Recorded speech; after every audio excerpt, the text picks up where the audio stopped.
On behalf of the founders of In Goal Magazine, the esteemed David Hutchison and Kevin Woodley, I'm Darren Millard, welcoming you to episode 3 of the In Goal Radio Podcast. As the most recent addition to the family here at In Goal, I tout myself as the representative of the layman perspective.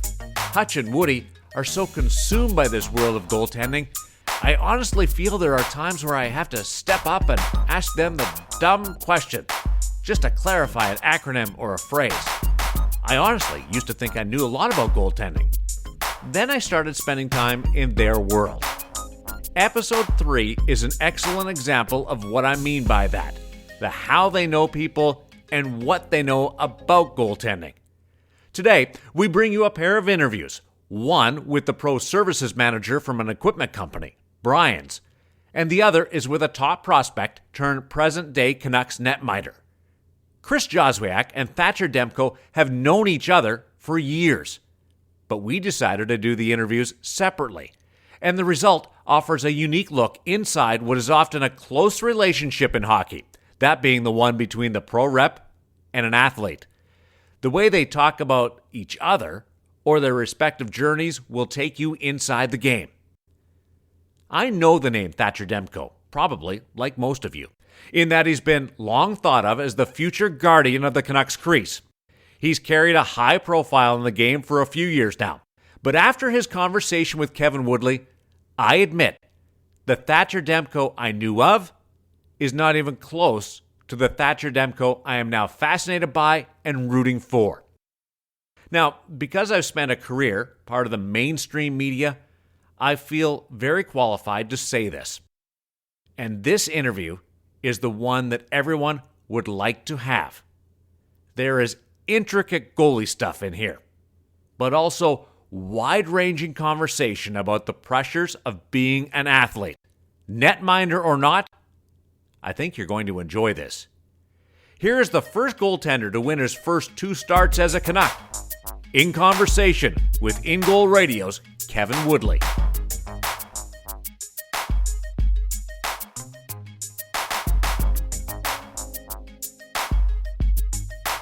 Okay, so we're here with Thatcher Demko of the Vancouver Canucks. Been a Vancouver Canuck for a while, but just now getting a chance to be up here on a full-time basis. And I guess maybe let's start with right now and what this has been like. This first game, and then what changes from last year to this year in terms of having the first one under your belt? Are there less nerves heading out there in front of the home crowd this time than there was last time? I don't think so. Maybe a little bit, just because last year was my debut. But I think, this year I have a lot to prove. They made some moves and, got me in to be a part of the team, full time and give me an extended look here. So obviously a lot to prove still, and I'm okay with that. I know it's going to be a lot of work, and I've been working for a while, and work's kind of just starting now. So I'm excited for the opportunity, and it's been a blast so far. What about the nerves? I think everyone who has never been at this level wonders what it's like. It's crazy to go out there in front of 20,000 fans. Yeah, it's not just the people in the building too. Everyone's watching. The whole city's watching. Every broadcaster or sports anchor, whatever. At the end of the day, it's something that I want to step back and take a look from the outside and just say, all right, who are you actually playing for here? And, you're playing for the city of Vancouver. You're playing for, all the Vancouver fans. And you're playing for the guys in the room. So when you look at it that way, it's maybe a little bit smaller of a crowd. Taking a step back and realizing, who's important. Now, it's also your first year with Ian Clark. Now, I go way back with Ian, so I got an idea what he's like. But this is another voice. I think, 3 voices, maybe 4 if you count AHL guys in a few years as a pro. What's that process like when your goalie coaches change that often, and what sort of maybe sets Ian apart and maybe makes you think this could be an easy transition? There has been a bit of a goalie coach carousel, as you'd like to call it, here the last couple of years, but I don't think that's a bad thing. Getting guys that all of them have, contributed tons to my game too. So, everyone from my first year, Rolly Melanson and, Dan Cloutier has been with me since I was drafted, and then they brought Curtis Sanford on last year. All those guys have been great. But, Ian definitely thinks the game a little bit different.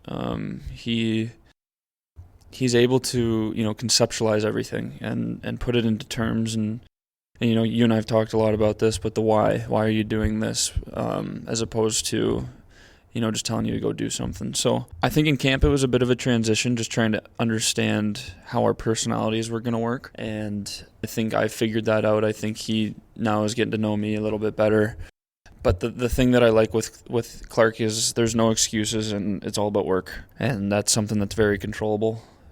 It's not like he's asking you to do something out of your control. So, work ethic is something that you can demand out of yourself every day. And that's all Ian's asking for. You having those different voices, we've seen it with young goalies over the years, and I've talked to goalies in pro, especially when guys get bounced around, maybe off waivers as they get older in their career. You can run into coaches that want to change your game, and you almost sort of have to just to appease them. I think the why is important, understanding why you want to make a change versus just do it my way. Now, you've had experience with this, though, from a young age. Different goalie coaches. When you used to talk to me about being in San Diego, growing up, and as I understand it, your dad, when you were on travel teams, would seek out different goalie coaches in different cities. What was that like for you as a younger guy? It was crazy. It was a long, long journey. I didn't have a goalie coach until I got to the NTDP, a full-time guy where I was like, all right, this is my goalie coach. Who was Mike Ayers, who eventually moved with me to Boston College. But in San Diego, it was, a guy here, guy there, YouTube video. YouTube was kind of just starting up. Still, I had a few years of my life before the technology boom. So, YouTube was kind of just getting going, and we were looking at clips of that, of, yoga and mobility and hand-eye coordination work and just everything you could, possibly find on YouTube. And then the big thing was I'd go on these trips and we'd go to Michigan to play, and I got on the ice with Stan Matwiv from Bandits Goaltending, who I ended up going back to a handful of times, and we still keep in touch, and I've been on the ice with him recently. But you go to Toronto and get on the ice with Dave Delecki, and just a ton of different guys from all over Canada, all over the United States. And I think the first couple times that my dad and I did that, it was more of him driving that, but it kind of showed me you have to be willing to open up your mind to different types of perspectives and interpretations of the game, because like everyone knows, there's not one right way to play the game. So if you can pull two things from this guy that you saw in Toronto, and then, pull two things from the guy that you saw when you went to go try out for Shattuck, or, just stuff like that, you're going to eventually, create a more round goaltender. And I think, like I said, my dad kind of drove that at first, but it's kind of been a part of me ever since. And I think that's a huge reason, I've been able to continue to develop. Now, the learning was not limited to seeing all these different goalie coaches and YouTube. I remember the first time I met you after you were drafted by the Canucks, you telling me about a diary. I don't know if black book's the right word, because that's got different implications, but how you used to watch Game Center and make notes on goalies around the league, things that they would try, things that they would do, what was successful, what wasn't. Do you still have it? Do you still do that? Do you find yourself studying other guys even at this point? Well, I'll take you back to the way the book started, because it's funny you mentioned that, because this summer I was out to dinner in Boston, and my mom texted me a picture of my first ever hockey notebook, which was, I think 13. 13. And I had all my goals written out in this goalie notebook. All my goals, everything I wanted to accomplish this year. I had 1 year, 3 year, 5 year, 10-year goals. And I wrote this down when I was 13, which, back then you could pick that up, be like, oh, he's just a silly 13-year-old, setting these lofty goals. But I'm not kidding. Like, it was almost a timeline of my entire career. No way. Yeah, I'll have to pull up the picture. I mean, obviously, I didn't really know, I was from San Diego. I didn't know what the American League really was back then. So I didn't really understand that whole situation, that process of, developing down there, which I needed. But yeah, I mean, as far as, I want to be a starter in 16 AAA, just find a way to do it, because we didn't have a AAA team in San Diego, right? So I was like, just find a AAA team, figure out a way to become their starter. Go play juniors next year. I know you're young, but go do it. And then, go play D1. I want to go play at Boston College. I want to be a starter at Boston College my freshman year. I want to be a leader. I want to do all this stuff. And I kind of sat back at dinner. I was kind of taken off, and I was like, wow, this really, came into existence. Like, it really happened this way. And I credit that notebook to Stan Matwiv from Bandits Goaltending, because I went to one of his camps, and we had a classroom with a mental coach or whatever it was, and he, kind of walked us through, what keeping a notebook like that was like, and what it could do for you. So I tried it out, and I kind of stuck with it. Well, it's funny, amazing. We've seen other guys. Jeff Glass last year talked about working with a mental coach and really setting out goals. He was in the KHL. He wasn't playing in the NHL, and really having that in front of him helped him to achieve it. And I think a lot of people look at it and go, come on, like, just because you wrote it down doesn't mean it's going to happen. But here we are all these years later, and you look back and there it is. And I mean, it's not writing it down and it happening. There's a lot of things that happen in between those two things, right? Like, you have to do it every day. Like, you can't, sit there on your couch and wonder why you're not, accomplishing your goals. That's how you end up a journalist. Exactly. Right. But I mean, you have to sit back, and I taped those goals on my mirror in my bathroom, and every day I would brush my teeth and I'd see that. All right, that's what we're doing today.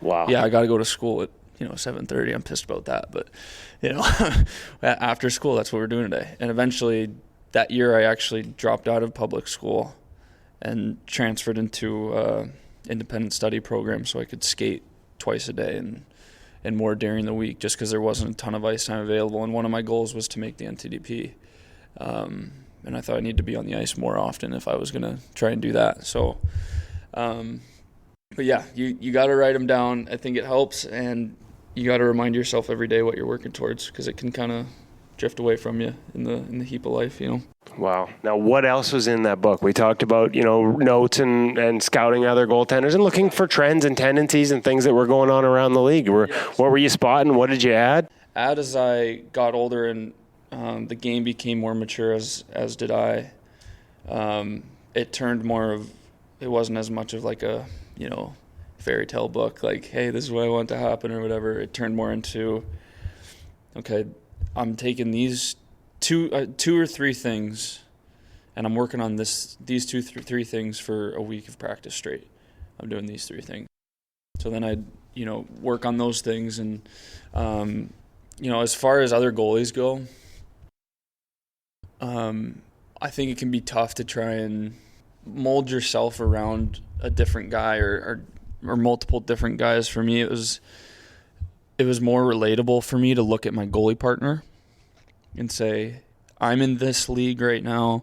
I'm struggling with this, and this, and the guy that I'm playing with is treating that situation that way. And the first guy that I really looked at was Alex Lehner, who was my goalie partner in Omaha. So I was playing for the Junior Kings, and late October, right around Halloween, I got called up to go play in Omaha the rest of the year. I was 15, still had braces.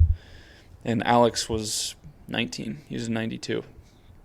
And I think I played right around like 10 to 12 games that year.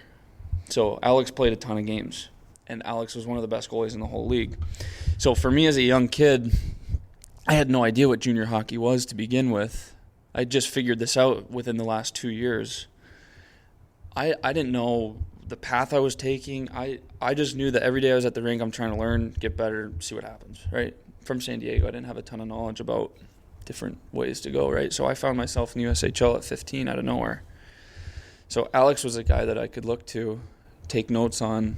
I'd go into his video sessions with him, and, I was just able to learn from a more mature goalie. He was 4 years older than me, so that was really the first guy that I was able to take a step back and really learn from. Obviously, I want to play games and stuff, but I wasn't in a position to do that, and I understood that. And he was a great guy to talk to and, kind of hash it down with, and we both developed a ton that year. That was the reason why I ended up – obviously, I went to the NTDP the next year, but at the same time, obviously that's a great opportunity, but at the same time I just felt like Alex was the guy in Omaha, and I didn't think, 16-year-old me was going to be able to beat out 20-year-old Alex Lyons. So from there, go to the U.S. National Team Development Program, Yep. and there to Boston College. Yep. Again, all these goals that you've set are being reached. Yep. To me, one of the most remarkable things about your college career was the success you had early on, knowing what that hip was like after you had the surgery. We've talked about 0 degrees of internal rotation. Mm-hmm. For lack of a better term, I mean, playing on one leg. Well, no, they at were times. both. They were both. So They there were you go. both, So torn. I mean, how did you do that? How much work went into managing that injury at that time? I first knew that I had the impingement when I was in Omaha. So I had some hip pain in Omaha. It was just on my right side. After the season was ended, I went to the doctor back in San Diego, and she was like, yeah, you got impingement, whatever else. So they said you can try and rehab it. So I've been rehabbing it, trying to do all this stuff. And after that first year of college, it was pretty blatantly obvious that I was needing surgery. Both hips were torn at that point, impinged and torn, and it was my draft year. So I couldn't get surgery before the draft because I would have plummeted. But if I had taken it after the draft, I would have been out for half the season the next year. So I really had to make a decision, and I ended up not getting the surgery and decided to gut it out for another season. And I ended up in college, you just play Friday, Saturday games for the most part. So I wouldn't practice Sunday or Monday. I could barely walk after the games because I'd play the back-to-back. And then, Saturday night, I can't really walk very well, whatever. But this is one of the best lessons that I learned, I think. And I was so mad when that happened. But my end-of-the-year meeting, my goalie coach, Mike Ayers. Now, remember, I had him at the end of DP, so we kind of went back. He's been my guy for 3 years. We're really close, And I, in my mind, I thought I had just gone through, it was antagonizing pain. I'm not going to, downplay it. Oh, I've talked to NHLers that before they have the surgery, they're literally crawling downstairs. Yeah, It's no joke. So I get into my exit meeting. I just played a full season. My surgery just took place like a month earlier. So I'm still on my crutches. I hobble into the coach's room, and Ayresy rips me apart. He was telling me that I was playing too much into the hip thing. I let it show too much. Whatever he was saying, right? He's laying into me, and I get out of that meeting. I'm pissed. I'm like, this guy's an asshole. Like I think I called my agent, who was friends with. He was pretty close with the coaching staff. I'm like, I can't believe this. I called my dad. And like 3 weeks later, I sat back and I was like, you know what? That's what being a great goalie is, though. Even when you're going through stuff, you can't let everyone know it. Because the way that you portray yourself, whether it's in the locker room or at that time around campus or, on the ice during practice, yeah, I tweaked my hip 4 times during practice, but get up. Just get up. You'll be fine. You're getting the surgery at the end of the year. You know what I mean? So it's like, in my mind, looking back on that, he knew how bad the hips were. But it wasn't about that, right? It's about the way that... Because I told him at the beginning of my sophomore year, I was like, Ayresy, I want to be a leader. I want to become a leader for these... Even though there's older guys on the team, I want to learn how to lead regardless of experience or regardless of age or regardless of, how long I've been in the league. Like, I want to be that guy no matter what. Like, can you help me do that? And he never would be like, hey, lead this way. Or, hey, when you get in the room, do this. Ripping you was the last. He would rip me, or he'd present opportunity for me to do it. And he'd leave it up to me. right? And it took me years and years, and I'm still learning, obviously. I'm still learning how to do that, and, I think that's a huge part of it. And I remember just being so angry at Ayersy. I'm like, here I think this guy's on my side, and now exit meetings rip me apart. And then the next year, I had my surgery. I come back, and my hips didn't feel great all the time. I kind of rushed back. I didn't rush, but I took care of them. But season was kind of starting up, and I hopped right back into the schedule. I didn't really take too many games off. And I always looked back on that exit meeting. I was like, doesn't matter. They're healed. There's nothing you can do more.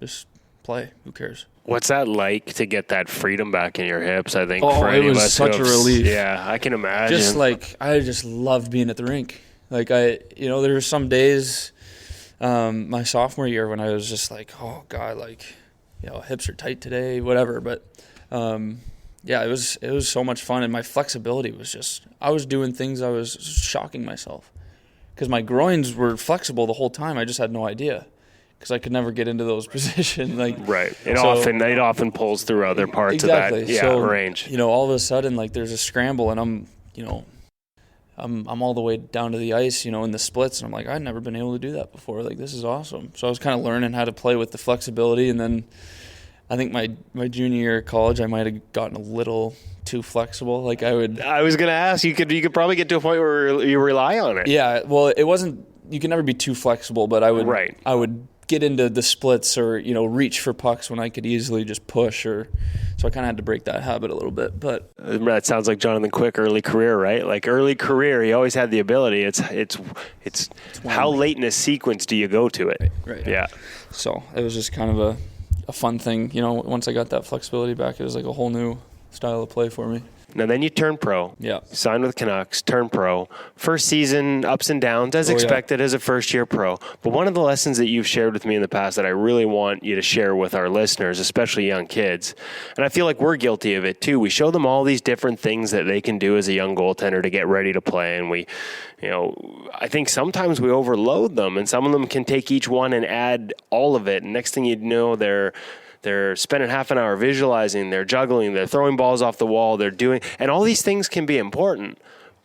But if you don't know how to manage it, it can be overwhelming. Is that what you experienced as your first year in pro? Yeah, absolutely.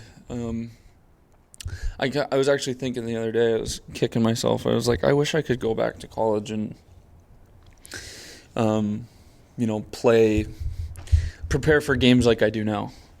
I felt like in college there were some games where I'm like, God, I'm just fighting it. And I've finally have been able to pinpoint that. But it definitely, for me, like I said earlier, I've been a guy for a long time that wants to do everything that I can to play well. So you hear these guys talk about visualization, mobility, dynamic warm-ups, the juggling routines, the whatever it is. I see all that information in front of me. I'm like, all right, I got to get to the rink at, 3:45, 4 o'clock so I can fit all this in. And in college, I kind of got away with it. It was whatever. You're also not playing as much in college. Exactly. So it's not as daunting. I get to pro, and I'm playing a ton of games, kind of going back and forth with Richard Bachman. And I'm exhausted 10 games into the year. I'm like, what is going on? We got 70 more games. What? I don't know if I can do this. So I hit this slump, right? I'm kind of, well, first of all, I think I lost my first, I don't know, you have to look it up, but it's 4 games maybe. And I was like, oh God, I don't know what was going on. So I end up, Baki gets called up here. I think January, or was it earlier? It was a little bit earlier than that. He went up, or no, he pulled his groin is what happened. He pulled his groin. He's out for 3 weeks, I think it was, and I played almost every game.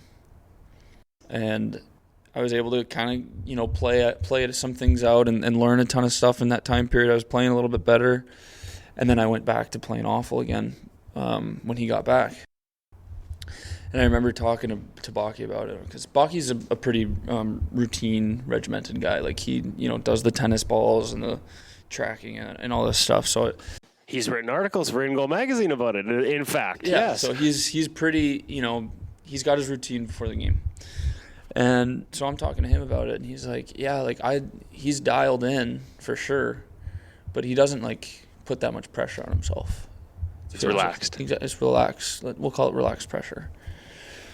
And so I'm like, oh, that's interesting. Like, because I'm the guy who's dialed on. I'm thinking about the game all day, right?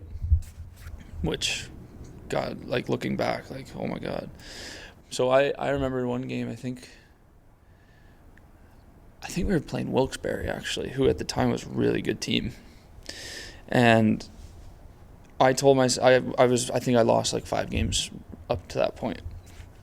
So I'm getting ready for the Wilkes-Barre game. I show up for the rink, and I said to myself, I go, no routine today.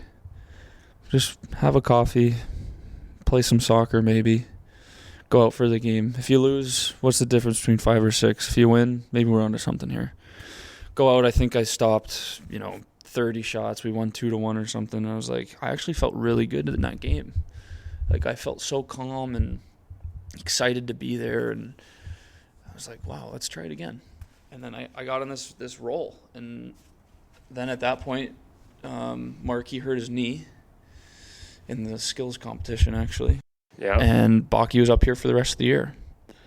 And so I played an outrageous amount of games that last as a first-year pro, yeah.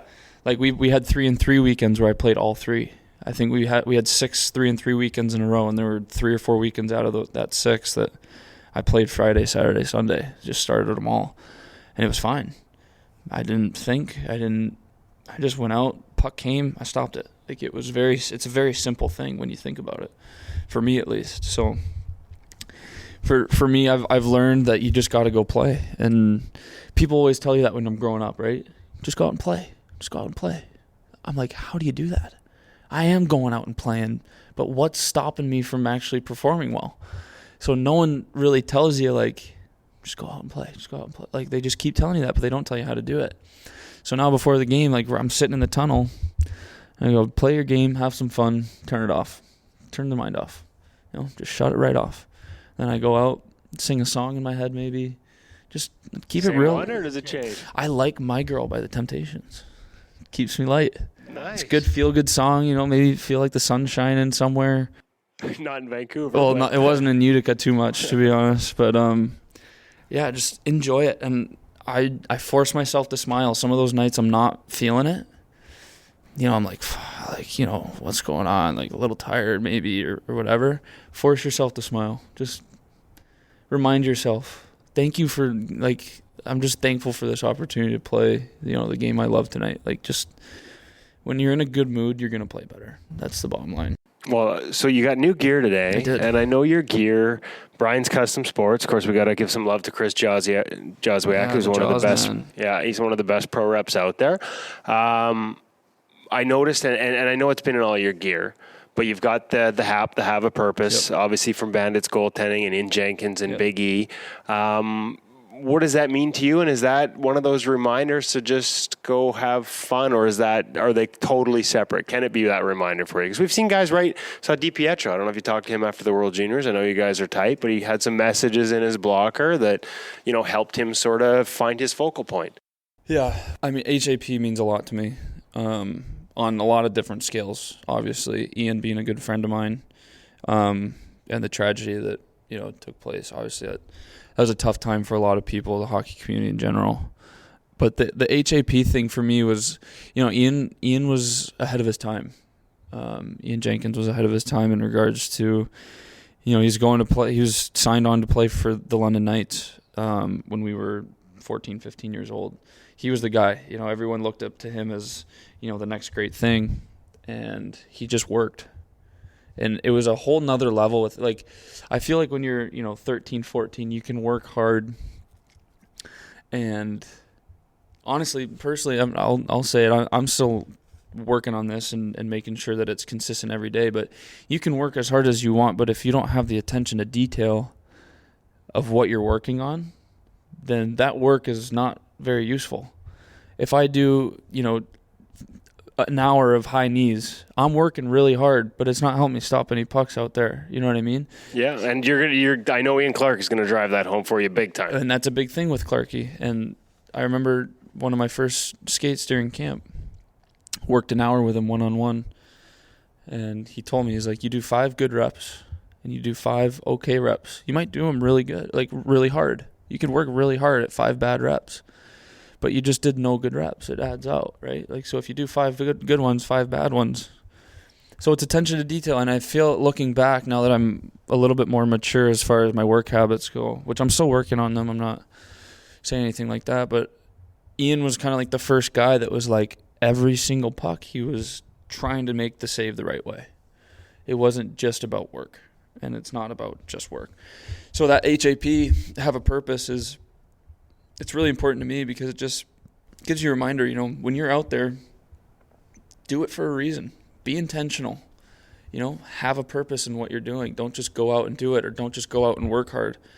Like, think about what you're doing. Like, remind yourself of, you know, what you're working towards. So that's something that I'll always carry with me, for sure.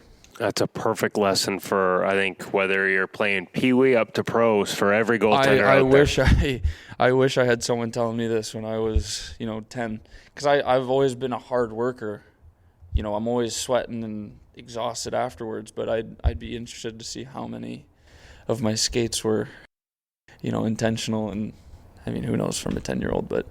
Well, let's just say that hopefully there's a lot of 10-year-olds and a lot of 10-year-old parents that are going to hear this from you, and they'll be ahead of the curve. Yeah. So, Thatcher, thank you very much for joining us, for sharing this story. We sincerely appreciate it, and best of luck moving forward with the Canucks. Yeah, thanks for having me.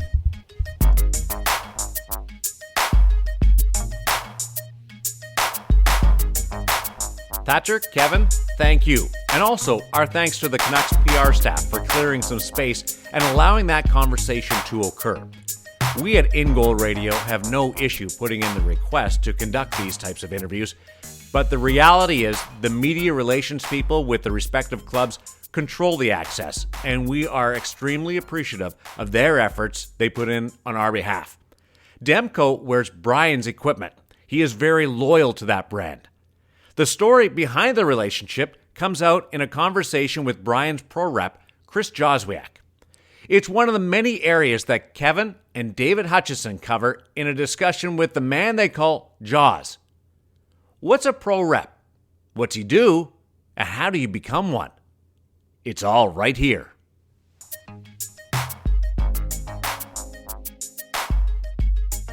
So here with Chris Joswiak from Brian's Custom Sports. And Jaws, one of the things we just heard from Thatcher Demko, who obviously up-and-coming goaltender, and pretty much ever since he popped on the scene, he's been a Brian's guy.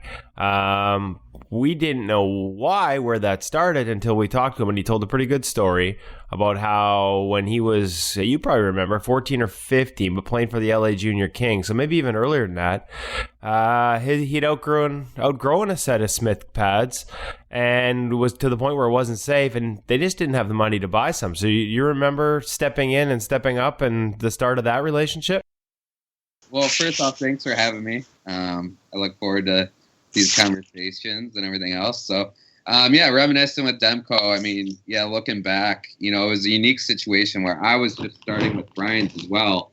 And I actually got my start through Bandits goalie school, and I was playing at Davenport University. I just graduated, and that's kind of how I got my job with Brian's. So the goalie coaches, Joe and Stan over at Bandits, they were working with Thatch, and they're like, listen, we have this kid. He's going to be an absolute stud, guaranteed, this kid is going to be legit. You got to take care of him. His pads are, up to his knees. He's outgrown them tenfold. So you got to look after him. Come up to Plymouth, check him out and see if you have anything in the storage unit or at the factory that, you can get this kid to wear, because he's just, he's unsafe out there. So I met with them, and we got him a set of Ray Emery. We built them for an outdoor game for the Flyers.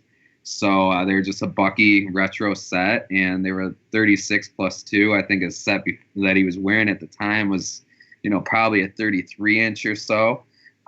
So he got him. He loved him. He thought the retro was so cool, and they pretty much go with any team. So, and he's been in the gear ever since. So there was a brief stint in the USHL where they kind of put up a fuss and said, "Hey, you have to be in Reebok gear." So he was in a set of Revokes, I think, for a little bit, but he did wear the retro ones in the USHL for a bit until they gave him too much complaining and all that. So. Ever since he's been loyal to us, and we love that, growing with a goalie and kind of following him through the ranks and through the success. And he's been, probably, him and Halak have been my two guys that have been with me since day one. And, now it's been I'm going on my 10th year with Brian. So, it's great to see him now flourish and the NHL and stay with their gear all the way. So it's been a nice growth with him. So now, how'd you get started with Brian? So give us a little bit of your background, because I think everybody knows who you are, a pro rep, or at least everyone in the goalie industry, but you're also a goalie and you still play at a competitive level. And what drew you to this gig? Yeah, no, I mean, my senior year over at Davenport University, I was playing over there, and I was wearing Brian's. And like I said, I was graduating. I had a sports marketing degree. I didn't really know what I was going to do with that. And Joe Messina's like, "Hey, I think I got a gig for you with Bryant's." And, I started doing grassroots marketing stuff with them, dealing with the goalie schools. And, as time went on, I was going to play, a little semi-pro or whatever else, just waste some time until I figured out what I was going to do. And Brian hired me on full time. Their pro rep was leaving, and as time has went on, I've just taken on new roles. I also do all our social media stuff, since we were the first company to really post pictures on Facebook and do those factory shots. And now, I mean, you've seen how our Instagram and everything else has grown, and other companies have kind of replicated that. So I've just taken on new roles as time went on, and it's I think other brands reps are a little envious of I have more involvement in the design and product development, and that's a real key feature of our brand is we don't have one voice. It's a cumulative group effort, and we have a team of probably 6 to 7 guys that really have a strong influence, and it's grown our innovation and our product for sure. So. Jaws, Hutch here. If we could just step it back a little bit, I think Kevin's right. A lot of folks in the goalie world understand what a pro rep is, but I expect we've probably got a lot of people listening to this as well that aren't really familiar. I mean, intuitively, everybody knows that guys like Halak and Demko aren't going to the local goalie store to pick out their gear, but people probably don't understand that relationship between the company and the goaltender. So maybe you could give us just a little bit of an idea about what you do day to day, week to week. It's really interesting to hear about your involvement at Brian's with things beyond the pros. But what does a pro rep in the game generally do? Yeah, no, for sure. I mean, my job's drastically changed in terms of the pro rep side because, like I said, 9 years ago we had one pro, in the NHL and a couple minor leaguers, and now obviously, we have about 12 guys in the NHL, and we have guys overseas and guys coming up through the ranks. So my job, every scenario with every player is different. Quite a few of them I consider really good friends. Others I consider I'm their psychologist, and other guys I just am someone that they place their order through. So it's every player is unique in that form, and we, the conversations are totally different with each guy. So my day-to-day, thing is basically, since our factory is based in Kingsville, Ontario, I'm not there every day. I'm based in the Detroit area. So I go there every 1 to 3 weeks, I'd say, to check in, and we have meetings and look at what's going on and all that, or if there's something I have to really be there for. But other than that, I work from home or travel. So, it has its perks in that frame. And then on the player basis, on the pro side, the nice thing is, I'm 15 minutes away from the Little Caesars Arena where the Wings play at. So like in the month of February, Sparks, Nilsson, Anderson, Dell, all those guys are coming through. So it's nice where, I can catch up with them, go down to the rink to the pregame skate or their practice, and check in on the gear, check in with the equipment managers. And if they're in the night before, I'll usually take them out to dinner and, catch up with the guys then. So, and then, a lot of it's just through text. I think so much of this business is just text messages now and, a couple of phone calls here and there. But, like I've told you guys in the past, like with some of these guys, if they're having a, rough patch or something else, I mean, I'm, sometimes more a psychologist than a equipment rep. But that's just part of the job. I think a lot of times when things aren't going well for guys, the first thing they can look at is their gear, and they all know it's not really the gear's fault. But as you've seen, a couple guys in different brands this year have switched, and it's just to kind of get a fresh breath of, air and just kind of change it up and hope that it's going to kickstart some kind of, uphill trend that, to improve their game. So that's where the equipment thing is always funny with those pro guys. So. Well, hey, I think we've all, let one go in and we've given our glove the good hard stare down. So it must be nice when you can just call somebody up and say, give me a new one. It must be the bloody glove, right? So different guys probably have different levels of understanding and different involvement in terms of tweaking their gear, modifying some of the specs. Now, what I found interesting, and I've seen this trend growing, is there's a lot of younger guys that, I'm not quite sure is the answer when I ask them about their gear. You'll have to talk to, Thatcher Demko. You'll have to talk to Jaws when I asked about his setup, because I think the new one that came in, I noticed optic glove and genetic pads and blockers. So let's start with Demko. What is the setup? How does he like his pads? Because he didn't really have an answer for us himself. And how does that vary from guy to guy? I'm guessing some guys are meticulous to the nth degree, and then other guys, like you said, just one setup after another without much tweaks. Yeah, I think there's two opposite ends of the spectrum there.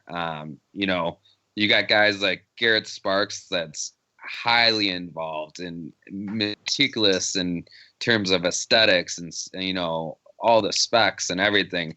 I mean, his orders, each one is almost dreadful to deal with because he wants every little stitch and every little piece a certain way. And then, you have guys like Demko that are the complete opposite, and they just entrust me and, knowing what they need and handling all that stuff for him so he doesn't have to think about it.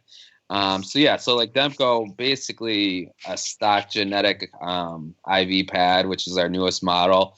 The blocker is a stock genetic as well, and then an optic glove. And I think a lot of people, they see our goalies, I would say, look at other goalies and other brands, and you're going to see them always wearing the same line. The same goalies will wear the velocity pad, for countless years in a row. And everyone always asks me, why do the Bryans goalies mostly switch to the new model every year? And it's just, with us, we're just trying to progress every year and push the envelope, and guys believe in our stuff. I don't think technically, any pad is truly a hybrid pad or truly a butterfly with ours, other than, the optic is pretty much designed for more that boxy kind of feel. But the genetic, you can really build around any guy, and it's worked for pretty much everyone. So, really Demko's pad is really stock genetic. And with him, it's just about the graphics. So, with this last set, for probably the last 3 or 4 years, he's been wanting to do that kind of Eagle, Robert Esch kind of style look. He's just really big into stripes. And we've always kind of got him away from that and did something else, and he keeps coming back to it. So this time it was kind of funny because he started off with this design that he drew, and it had some squiggly lines in it, and it didn't look anything like this design, but it had some of the features. But then he kept wanting tweaks, and it got to the point that it was that design. I go, you know what? I realize what you just did. You tricked me into, doing this Eagle design for you. He's like, oh, well, you kind of, but, so it just kind of evolved into that. But it looks sharp. And as you know, and I know that you're going to probably cover it with him and all that, is, with Vancouver and the Ian Clark, the goalie coach thing is, they do believe that, you want to have a white frame around things so it's not so defined and all that. I know you're going to go, in depth with that. So with him, it does pose challenges for the colors and trying to make a graphic look good because you are under certain restrictions. So what's happening? Sorry, what's happening when that design comes into you? How does it transition from design on paper from him to the pad back at the shop? Yeah, I mean, again, every scenario is different. When it comes to designs, basically one of three people do it. Either myself, our head designer at the factory, Rio, who doesn't get enough credit in the hockey industry, but I think he's the best designer possible. And then also, sometimes I'll outsource to Brennan Rudd as well, who's, the goalie customizer on Instagram. So it all depends. So with that, that's something that I did directly with him. So he sent me the sketch and I'll go on to Photoshop and start mocking up the designs. And, 10 tweaks later, we come up with the final graphics. So. You getting guys sending you stuff on napkins over the years? Like what's the best sort of original source of a design that you've gotten in your career? Oh, well, Vasilevsky sent the lightning bolt design and I think a napkin before, which was the one that he wore in the playoffs that one year.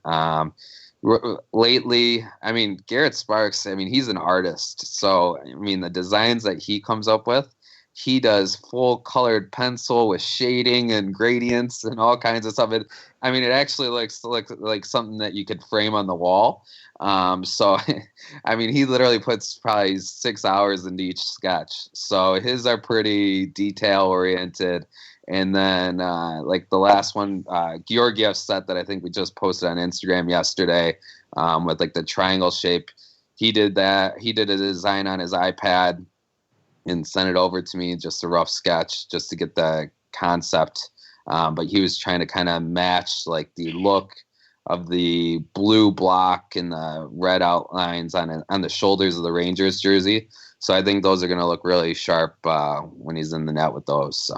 So Garrett Sparks is basically every young goaltender out there still, still doing all that work to design, sketching it out in class and stuff like that. It's funny, because I mean, I'm the same way. And the funny thing is, I was drawing sketches of goalie pads when I was 9 years old, and I look and, almost 23 years later, I'm doing the same thing for my job. So I always reflect back on that and see how funny it was that it's like destiny that this is my job because, in second grade, I'm sitting in class just doodling goalie pads all day long. And literally right now, I mean, we're working on new stuff for next year, and that's what I'm doing at home is doodling and trying to figure out the next graphics and all that. So I always think back how, that's probably the coolest thing about my job is it must be something I truly love because, I've been doing it since I was 8 or 9 years old, so. Now, what about on the spec side and personal preference in terms of what guys like? Like you said, I know most Brian's guys are in stock pads. Maybe Craig Anderson's strapping's unique. A couple examples here and there. But when you transition a new guy, what's that process like? Because I remember, like Robin Lehner, I remember watching him in his old Vaughn pads, and we had some photos, and the boot of that pad would quite literally look like it had melted over the top of his skate. Now, people have probably read it on InGoal before, but like Robin is a toe pusher. He doesn't use the whole blade of his skate to push from his knees. It literally is like almost like a figure skater with a toe pick. Like he just pushes around with the toe. And for him, like he just wants that break, that boot as like buttery soft, and it always used to amaze me to watch him. And then when he had to transition into your gear, like that couldn't have been an easy process to get him comfortable because that's not normally how you guys would build it. So walk me through what that was like. Yeah, I mean, last year with Robin was quite unique. From the beginning, like, normally with a goalie, I have all summer to dial in the specs. Like this year with Nilsson. We have all this time to make a prototype set, a sample set, and see if they're happy, make tweaks, so on. With Robin last year, we sent him a set of pads, and, I found out on, NHL Network from Kevin Weeks saying that, Robin said he's changing into Brian's, and that was the first time I heard. And he called me right after. He's like, I don't know if you watch NHL Network, but I said I'm wearing Bryant's. I'm like, well, we have a week before the season now, and we better get going on some gear. So it was a real unique situation from the beginning. And, with him, with his pad, I mean, well, his Vons, I mean, the top looked melted. I mean, the whole pad, I mean, people don't realize how big and strong he is. And I remember back when I just started at Brian's, I was trying to get him into our gear right when he was going into the AHL. And I remember people just saying how strong he is and, how he just screws up all the creases from, how powerful his drives are. So, he puts a lot of pressure on his gear. So he's a unique animal out there, So we started with a stock optic pad last year, and he kept calling and saying he needs changes, and we'd build another set and he'd call and need changes. He just wasn't getting comfortable in the gear last year, and he was really forcing it, and it was a real big struggle. I mean, at one point he was cutting the boots off the pads and they were in two pieces, and he was wearing them with like tape on them, and it was insane. I've never seen anything like that. And basically he came to the conclusion that he just wanted, a true like segmented boot where it was almost like two pieces. So it was like basically hanging on by lace and the outside material. So it was really unique. It was a struggle. He went back and forth in gear last year. And then this summer, he was going through a lot, obviously. And, his story was on The Athletic, and, he was in rehab, and really no one knew where he was. The Vaughn guys, Adam was asking if I heard from him, and no one really heard from him. We didn't know what he was going to do for gear. We didn't know where he was going to play. And all of a sudden one day he called me and he goes, Jazz, I'm going to wear Brian's if you guys will have me. And he goes, it's going to be a unique story for me this year. And I think you're going to be really, it's going to be powerful, and I think you're going to be impressed. And I'm going to prove a lot of people wrong this year. And like, he was saying things with a lot of confidence, and he knew where he was going to take his game this year, I think. And he knew he had all the tools and all the help that he needed to succeed. And this year with gear, it's been incredibly easy. He's been in the same set all season. He hasn't said one peep about issues or anything else. And yeah, I mean, basically he's in a stock genetic pad with a softer boot. So that's the only tweak. And we take a little bit off his boot too. It's not like the full size, but I think we take off like a 1/4 inch just to give a smaller size boot, and then we soften it up. So other than that, his gear is really stock as well. And we just finished his second set that he'll work those in. I mean, a lot of guys will go right into a new set that day. He'll probably break those in for a good month before he wears them. And I don't think he was going to order another set of pads, but I think now they have the hopes of playoffs and all that. So, I mean, I don't think there's any way an NHL guy could go through only one set of pads, all the way through playoffs and all. It's just, the game's too taxing now, and all these practices and how hard the guys shoot.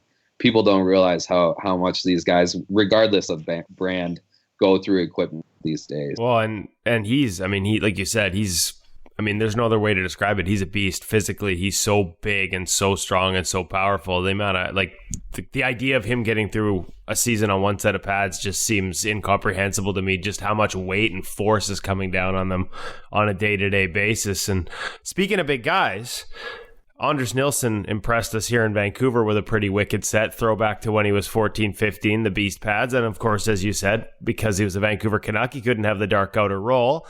Moves to Ottawa. What does it take? How long does it take for you guys to get a new set ready when a guy gets traded like that? Get it? I don't think a lot of people realize it's not just a matter of having it. You can't just finish it and send it straight to the guy. It's got to go through Kay Whitmore in the NHL offices for measurements and approval. What is that process like? How long does that take when a guy switches teams?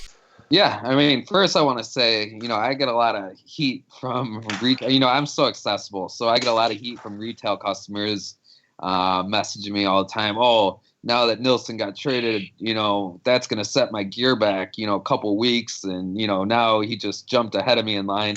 It doesn't work like that. I have allocated production slots, so if that happens, it goes right in, but it's not taking away from anything that we're doing currently, retail or other pro. But if we need to rush a set, it can get done in, 24 to 48 hours, like probably, 2 work days just to get all the embroidery done, all the cutting in one day. And then the next day you sew it and put it all together. So it takes about 2 working days to get the gear done. And then from there, it does have to go to K to get approved. And, that can take anywhere from a day to a couple weeks. But K and the NHL are really good if you give them a heads up. And they obviously know the situation. So if they see a guy that, is getting traded, they'll get it in and out the same day. And that's feasible. So, yeah, like a guy like Nilsson, we made the pads, we got the order. The unfortunate thing is we got it right as our plant. We were still closed for a holiday. And then we opened up on Monday. We built the gear. It got to the NHL on Wednesday. And then he got the set when they got back from a West Coast trip. So, the turnaround could be about a week, that's pretty fast. I know he still didn't have his sticks or helmet, which, do not have to go to the league. So he's not completely matching out there yet. But hopefully after the All-Star break, he'll be full Ottawa gear. So, but yeah, for us, it's no challenge. I mean, I give praise to Rio for getting all that stuff done, especially like custom graphics, like his B set. There is a lot of detail to it. That's a lot of work to get done in, about a day. So I give those guys a props. It doesn't make my life any harder, but definitely the guys at the factory, it's to cut all that stuff is pretty, difficult and intricate. So it is.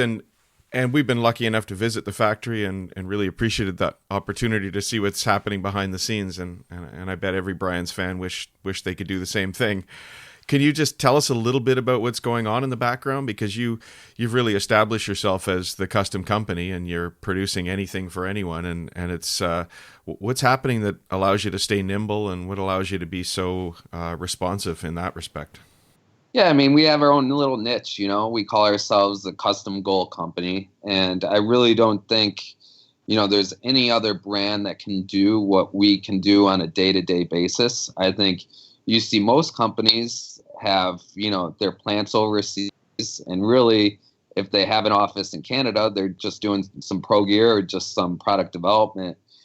So, other than one other brand, we're really the only ones making retail gear in Canada and, making it fully customizable with graphics and all that. So there is a lot more for a guy like Rio. That's why I praise him so highly, on the, being a designer in this industry, but he's also running the production floor. He's doing, all our custom graphics. He's doing all the cutting on all that stuff. He's dealing with all our pro orders and with K and everything. He's got way more on his plate than any other designer. So I try to take as much off of him on the design aspect as much as I can. But yeah, how we're able to produce Canadian-made custom graphic gear with an 8-week turnaround time is pretty insane. And I think that, moving forward, you look at the future and you see, what other brands are doing in terms of, screening and everything. A lot of that is, to cut down production time. So that's where we have to look forward at the future and figure out how we can reduce our production time even faster, because I think that the next trend in goalie equipment is going to be getting that like pro level turnaround time where, NHL guys are getting stuff in 1 to 2 weeks. I think retail consumers want custom gear, but they want it almost instantly. So, and that's a battle when you're doing, a lot of custom one-off designs and everything on the showroom floor every day. So it's going to be a task, but we continually look at it, and it makes it even harder that every year we're trying to make more intricate and more richer gear. We're never trying to cut costs in terms of our product. Every year we're spending more money to have the best product possible. So that also adds production time. So it is difficult, but it's a unique factory, and most of the people that work there are goalies, and we're real passionate about it. So they get it done one way or another. So All right, Jaws, thank you so much for taking a little time out of your day and sharing life behind the scenes for a pro rep. Yeah, I appreciate it, and thanks for having me, and we'll talk soon. We look forward to the Thanks, next Jaws. time. Take care. There's a lot there. Thank you, gentlemen. How many of you really can relate to that story about Jaws, and we spell it J-O-Z, drawing goalies as a youngster? Now, I always had trouble with a glove. It ended up looking like a fish. But it's also one of the reasons why I still have knee rolls in my pads. I love the traditional look that goes back to those sketches in elementary school. Listening to those two conversations, I'm reminded of how similar goalies really are. Styles and personalities vary, but the root passion for the position is a big part of all of us. Old guys still hanging in there on the Tuesday or the Saturday morning skates, to kids making their first glove saves, and all the professionals scattered around the world who are in between. Thanks to Thatcher Demko and Chris Joswiak for their time. Bryans should be commended for their commitment to domestic manufacturing and also their custom graphics. On behalf of Kevin Woodley and David Hutchison, I'm Darren Millard. Thanks for listening to In Goal Radio. Click the subscribe button and please let us know what you think. Until the next time, keep the toe up and the heel down. Kick, save, and a beauty.